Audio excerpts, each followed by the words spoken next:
Hello friends, welcome back to my channel Cook with Somi. இன்னைக்கு நாம ஒரு மணமான பிரியாணி மசாலா எப்படி செய்யறதுங்கறத பத்தி பாப்போம். வாங்க வீடியோக்குள்ள போகலாம். பிரியாணி மசாலாவுக்கு தேவையான பொருட்கள்: ஒரு நட்சத்திர சோம்பு,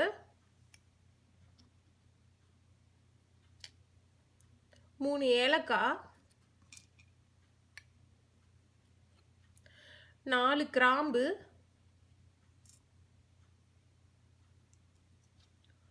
ஒரு பிரிஞ்சி இலை, 1 இன்ச் பட்டை,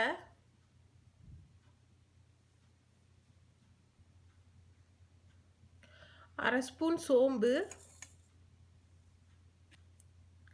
அரை ஸ்பூன் மிளகு,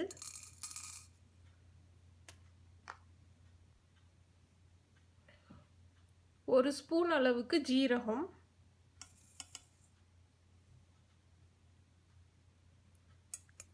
ரெண்டு ஸ்பூன் மல்லி,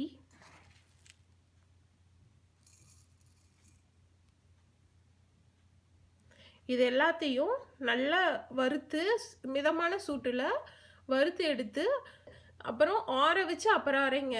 அப்போதான் கட்டி பிடிக்காமல் இருக்கும். இப்படி எல்லாத்தையும் வறுத்துக்கலாம். இப்போ இது பொன்னிறம் ஆயிடுச்சு. இப்போ ஸ்டவ்வை ஆஃப் பண்ணிவிட்டு இதை உலர வச்சு அதுக்கப்புறம் மிக்ஸி ஜாரில் ட்ரான்ஸ்ஃபர் பண்ணி அரைச்சிக்கலாம். இப்போ இது மிக்ஸி ஜாருக்கு ட்ரான்ஸ்ஃபர் பண்ணியாச்சு. இது 2 கப் ரைஸ் பிரியாணிக்கு இந்த அளவு கரம் மசாலா போதுமானது. நீங்கள் உங்களுக்கு வேணுங்கிறத அரைச்சி ஸ்டோர் பண்ணியும் வச்சுக்கலாம். 1 மந்த் வரைக்கும் கெட்டே போகாது இந்த மசாலா.